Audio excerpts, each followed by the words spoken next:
Hello, everyone, and welcome to the continuing series here on the Outlaw Nation called the Oscar series, where me and my Cine-Files co-host Steve Morris and I break down one nominee for Best Picture. And so far, we've done we've done Belfast and we did Dune, and now we're into Belfast. Basically, we're focusing on the one-word name Best Picture nominee, Steve. It seems like starting off. So, how are you doing, man? How are you feeling on this Sunday morning as we're recording this? I'm good, and I'm glad. I think having just single word titles it eases us into the complexity of films to come. I'm not sure which. Yeah, I'm not sure which movie has the most words and syllables, but I'm assuming that we should do that last. I mean, it just seems to make sense. Yeah, well, this is one of those years that we should be thankful that Birdman wasn't nominated with that extended title that it had, for sure. This is a coming-of-age film from writer-director Sean Hayter. It's an English language remake of a 2014 French film. Some people may not know that, or falling in love with the film may not know that it's a 2014. It's a remake of a 2014 French film called La Familia Bellier. This one stars Emilia Jones as Ruby Rossi, this only hearing daughter of an entirely deaf family. They're called Codas. That's why the title of the film is Coda. Child of deaf adults. She struggles to balance her attempts to help her family's struggling fishing business and her own life aspirations to become a singer. And this one, as we said, stars Emilia Jones. It also stars the great Marlee Matlin. Certainly she's been in the news lately for this film, but also for her reactions to the passing of William Hurt. Troy Kotsur, who's been nominated here for Ferdia Wash Pilo, Daniel Durant, and my personal favorite and love, Eugenio Derbez, is a part of this as well. Steve, I turn to you first here on this one. Give me your overall thoughts on this phenomenal film that's been nominated for Best Picture. And as we go to record this, last night it won the Producers Guild Award for Best Picture as well. So certainly building up steam during the award season right now. My answer is real simple. I love this movie. Okay. I loved it. I loved it top to bottom. And what I think too, this is exactly the kind of a movie that we don't get anymore, which is it is a warm, heartfelt, moving, simple story about a unique family. It's about, and it gets you in all the feels, and Hollywood doesn't make this kind of movie anymore. And indie films generally don't do this because usually, the independent cinema is about pushing the envelope and being edgy and difficult and artistic and tackling huge issues. And so this lovely family drama, this is the kind of thing that we don't get to see. And I loved it really top to bottom. Yeah, I have to agree with you. I enjoyed it as well. I didn't know what to expect, and certainly some of my fellow film critic brethren had seen it ahead of time at festivals. I think it premiered at Sundance. Yeah, and then it came on Apple TV, and I got the early notice because I'm hooked up with Apple TV. I got the early notice for the screener, and I sat down on a Saturday afternoon and was absolutely transfixed by this movie. It is like Belfast, deceptively simple, but it is speaking about bigger issues, speaking about bigger problems going on in the world, but also a universal story. I think hearing or deaf, this desire to want to do more, when you're called by an artistic sensibility, when you're called by a desire to achieve something in the artistic or creative world, it can be quite difficult for other people, especially your family who loves you, to deal with that calling, to deal with your desire to break away from the from the connection to the family, or break away from the standard stuff or the patterns that have gone on for generations within the family. It's very difficult to go and pursue what you want to do, and what the sacrifices are that you're going to have to make in order to get there, and the people you might have to hurt in order to get there, who will hopefully get over it and understand that you are called to do something else. And certainly here with the fishing business, her being the only hearing member of the family, she has been working and kind of communicating with the other hearing people on the dock there who may not know sign language or haven't taken the time to learn sign language. So this is even more so than a daughter leaving her family to go and pursue her dreams to become a singer or an artist. It's also possibly putting the family in danger of losing their business at a time when the prices are being cut, when what they pay for the fish is lowering, when it's becoming more and more cutthroat as people become more and more desperate in the dying fishing business to survive. Yeah, I think what's so interesting is, what just occurred to me is that, we've been doing our season of Spike Lee over on the Cine-Files. Yes. And there was a quote that I'd seen from him that I can't get right at all, but basically he said something like, all stories are universal in that everybody can all these experiences we have are universal, which is one statement. And then the contradictory statement is it's really important to hear from different perspectives about those universal stories. And I think this movie is a perfect example, is that anyone who goes, well, I don't know, I'm not deaf, I don't understand this, why would I want to watch this movie, is missing the whole point. This is a completely universal story. And yet it comes from a perspective and lets you into a world that you didn't know anything about, maybe, and yet it is complete. The themes of following your dreams versus the responsibilities of your family versus growing up. This is all your peer pressure and how you feel in terms of relationships and love and all of those things. They're all universal themes, but they're set in a world that is one that is new, at least for me, in terms of cinema. Yeah, and we're starting to find, or we're starting to see, excuse me, as we open the doors to more over the last few years, as we open the doors to more films from women, from people of color. We start to explore from LGBTQ plus perspectives. We start to explore other areas where we haven't seen a lot of representation in films. And certainly, this is one of those areas. The deaf community, having Coda come in as a strong film, and with Marley Matlin attached, who kind of woke us up back in the 1980s with Children of a Lesser God to what this community goes through. We really get ingrained into that world, and it's not what we think. What I think is joyful about this movie is it not these aren't like the nicest people in the world who walk along skipping happily. No, Troy Kotsur is a pretty dirty, naughty guy, and their relationship is very sexually active, sexually promiscuous, which is great. That's how much they're in love with each other. And you want to cast this aspersion on the deaf community or the blind community that they're just like these people who are kind of really shattered or glass or fragile, but in fact they're just like us. They just have one sense missing. And so I love that it was breaking these ideas or this preconceived notions of that community and showing you a fully fledged and fleshed out family with characters that have multiple layers. Couldn't agree more. And the one of the things that it comes up, in me as a filmmaking teacher and teaching screenwriting, is that frequently young screenwriters, they have to write a thug or a scientist or a politician, and they just go to the box of cliches, and they pull out the cliche and go, oh, that's what this person is like. See, they are the thug. Instead of going like humans are humans, and within whatever that thing is, this person should be completely 100% unique. This family is completely 100% unique. They feel like absolutely real people. They are, as you said, they are not perfect people. They're funny. They're inconsistent. They have blind spots. They have, I love, like, there's the scene in the doctor's office right at the beginning where she's translating, and there's obviously a sexual issue going on with her parents that she has to translate to the doctor. And it's really, really funny. And this is the thing too. And it's something that I saw first from Marley Matlin, really in the West Wing. She's damn funny. Oh yeah, she is really, really funny, and you can tell that that both her and Troy Kotsur are having so much fun with these characters and this relationship and making this movie, and that fun comes across. And it's not that they're a perfect family. Right. It's not that they're not insensitive and hooked up into their own stuff. They're real people.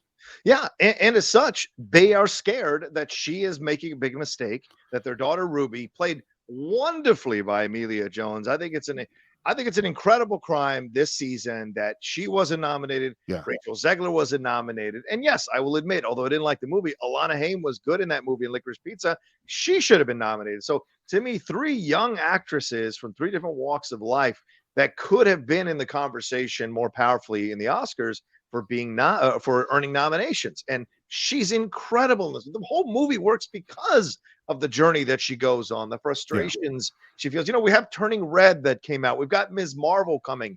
Young girls are becoming the main characters in a lot of these films that the audiences are gravitating to or enjoying or connecting to. And we're seeing, speak of new perspectives, we're seeing the world through their eyes more consistently in different types of films and TV shows. And that's a great thing. And certainly her process as she goes through this kind of, slowly being frustrated with the situation of being depended on so heavily by her family to be the connective tissue here.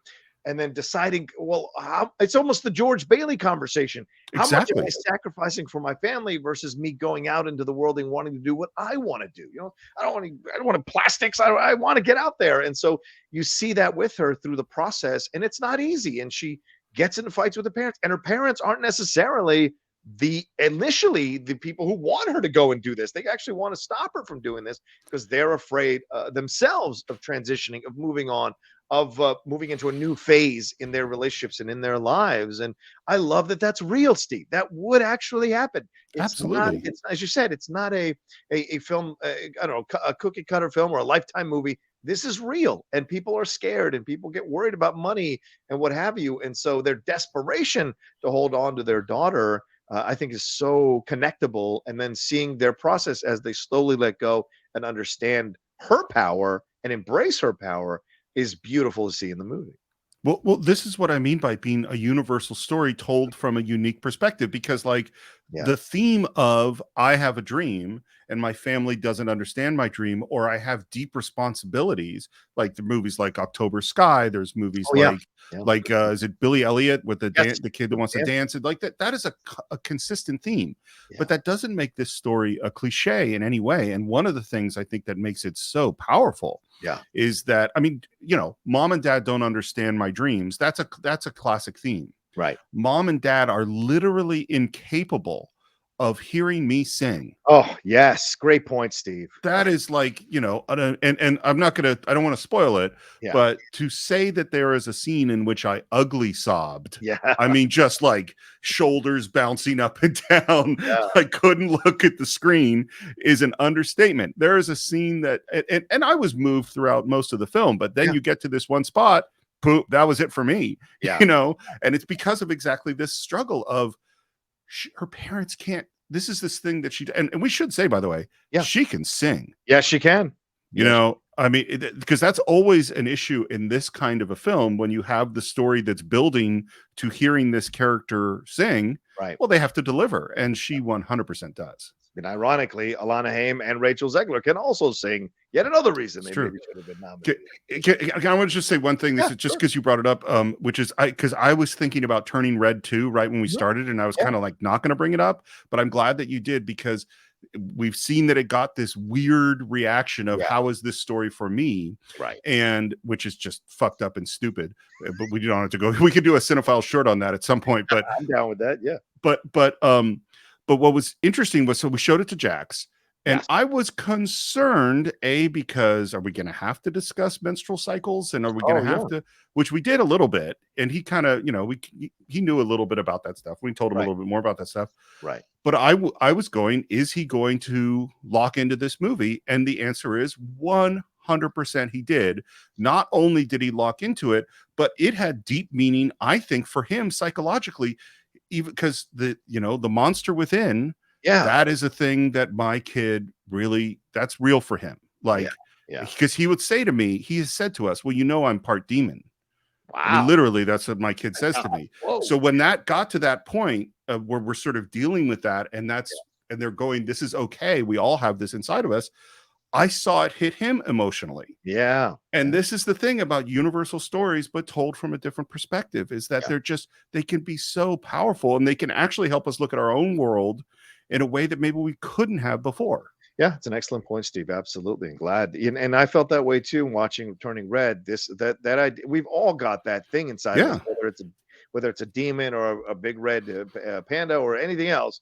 We all got that thing inside of us that we're afraid of and we're ashamed of, but you got to come to terms with it and realize how to turn that into a power rather than exactly weigh yourself down about, for sure. And certainly here, you bring up an excellent point, her ability to sing, yet the parents can't hear. They can through the vibrations, but they can't really necessarily. And I don't know how a deaf person conceives of singing, but I imagine it can't 100% get the full scope of what she sounds like and what they connect to. So, but overall though, you see what she's able to do and how she's able to move them because of her desire, her will, her need to do this for her life, and eventually her parents' love is there for her.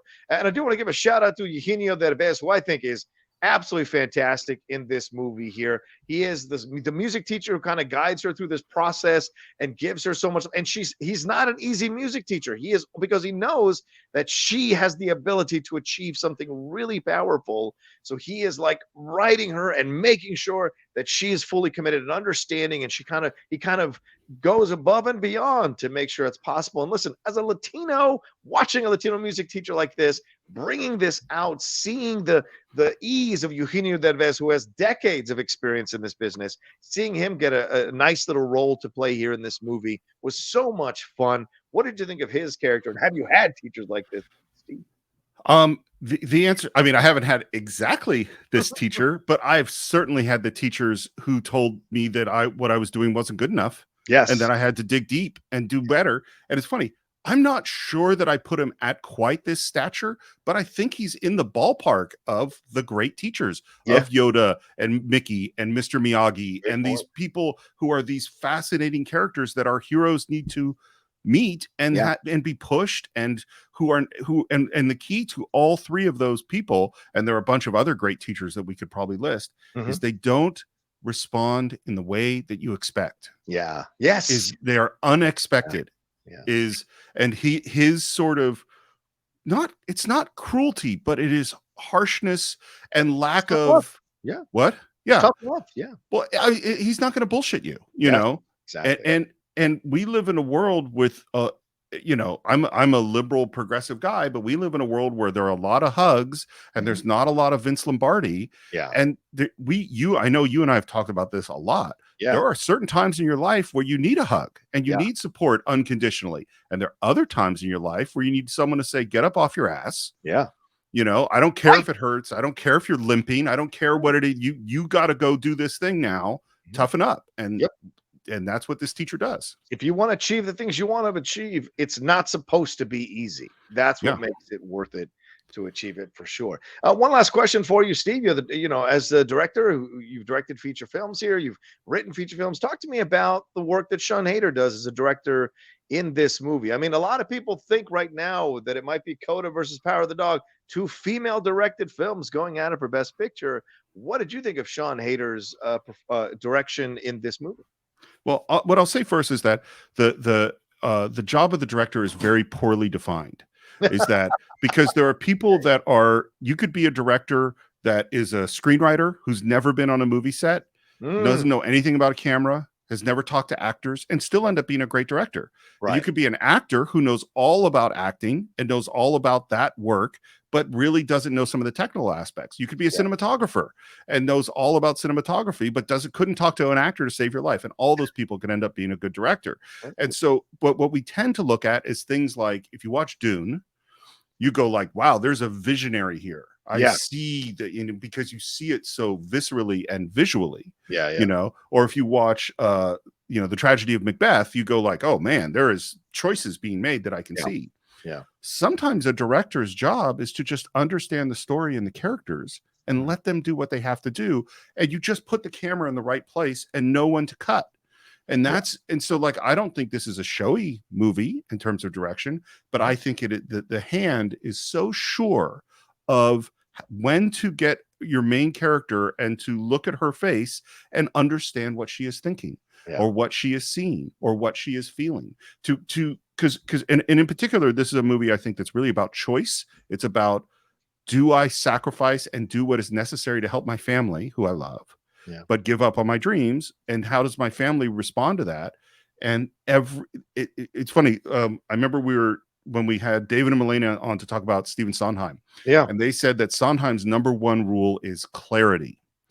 That's my number one rule too, is that's how my brain works, is that every single moment is crystal clear in what it's supposed to be. This movie is a perfect example.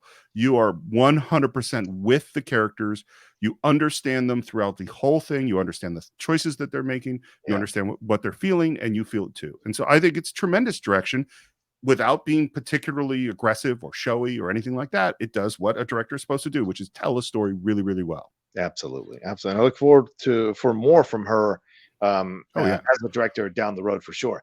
Let's take a look at the Oscars before we wrap up here. The things that it's nominated for right now. It's nominated for Best Picture, Best Supporting Actor for Troy Kotsur, and Best Adapted Screenplay for Sean Hayter. So, I mean, a lot. The buzz is building for Coda.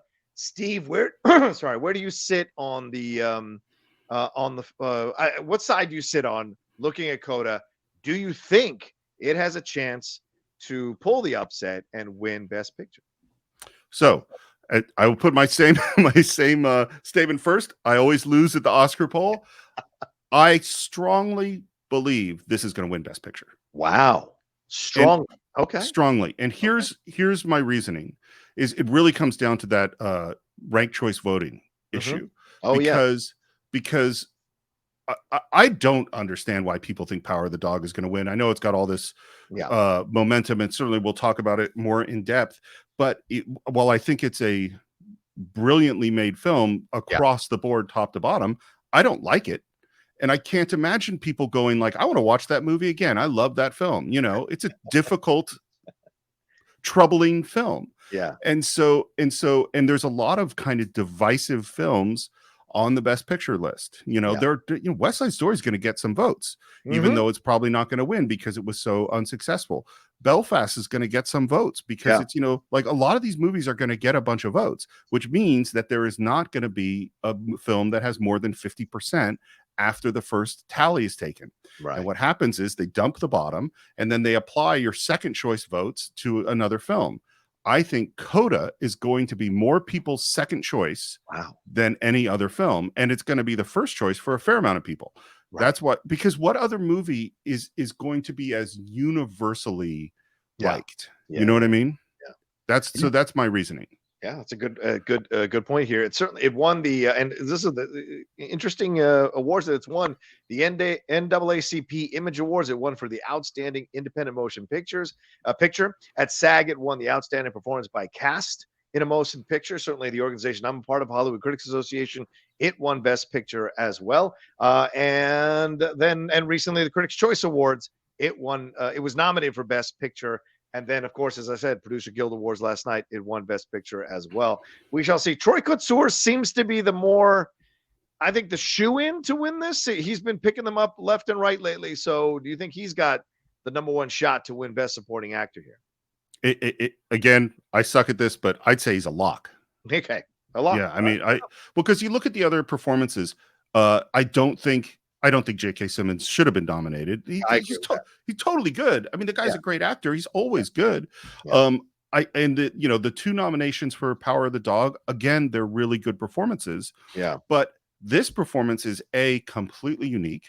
We've never seen this. We've never seen anything like this performance, both in terms of being a deaf character, and in terms of a really interesting, fun, emotional, totally unique person. I mean, because I have the feeling, I don't know if you have this feeling, I didn't feel like this was an actor. I felt like this was just him. Very natural. Yes, agreed. Totally. And he, of course, could be completely different. I have no idea. And the thing, too, is that, there's never been a deaf male actor in this kind of a role in a film. Yeah. So, all of that conspires, I think, to make him real likely to win. Yeah, it's between him and Cody Smith-McPhee for sure. And that's really the battle. And I wonder which way the Academy will go. Will it go with a younger actor that it wants to kind of encourage to do more? Or will it go with an older deaf actor who has had quite a career in theater and award the film and award him for the performance that he delivered? So for me personally, I think it's going to go to Cody Smith-McPhee, but I would love it to go to Troy because I just love what that would symbolize for the Academy overall. And I think it's as well of a deserving performance as Cody Smith-McPhee, in my opinion, for sure. All right. Any final words as we wrap up here, Steve, on Coda? Well, there's also the screenplay. Yes. Best adapted screenplay. Sorry. Do you think it's got a shot to win that? To me, it's in second place behind Dune. Oh, okay. That's where. And part of it, again, it goes for as a writer, Dune has the higher degree of difficulty. Yes. Adapting as in terms of mammoth novel. You're right about that. Yeah. Okay, yeah, I think that would be great. It would be great to have Sean Hayter have an Academy Award, even if they don't win for Best Picture. For her to have an Academy Award for Best Adapted Screenplay, I think would be fantastic for her in her career and for the movie itself. Absolutely. All right, well, there you go, ladies and gentlemen. Our conversation here, revisiting Coda and discussing its Oscar chances. Thanks so much for watching. For those who've been consistently watching this Oscar series, just trying something new here on the Outlaw Nation. I'm very grateful that my Cine-Files co-host Steve Morris agreed to join me for this, as we have these fun 20 to 25-minute conversations about these movies, or at least I think they're fun. Steve, tell people where they can find you and everything you got going on, my man. Right below me is SR Morris for Twitter, SR Morris1 for Instagram, the Cine-Files, of course, with my partner, John Rocha. We're in the midst of the season of Lee, and we just put out on Enterprise Incidents, The Gamesters of Triskelion, with our very, very, very special guest, Walter Koenig. Chekhov is on the show. The Wessel, Captain. The Wessel. Absolutely. So great to have Chekhov on Enterprise Incidents for you all. As for me, you can follow me at The Rocha Says on Twitter, Instagram, and TikTok, The Outlaw Nation on Twitch. And please remember to subscribe to the channel down below. Hit that subscribe button, hit that bell button, so you see when we're dropping all the content we do here on the Outlaw Nation channel. And we will continue to do these every day leading up to the Oscars ceremony on Sunday. And I will let you know if I'm doing a watch along on Twitch or on YouTube of the ceremony, but I will definitely be doing one of those on Sunday. All right, y'all, take care of yourselves. Be well. Enjoy your Sunday, and we'll talk to you next time with another one of these Best Picture breakdowns in the Oscar series on the Outlaw Nation. Take care. Peace.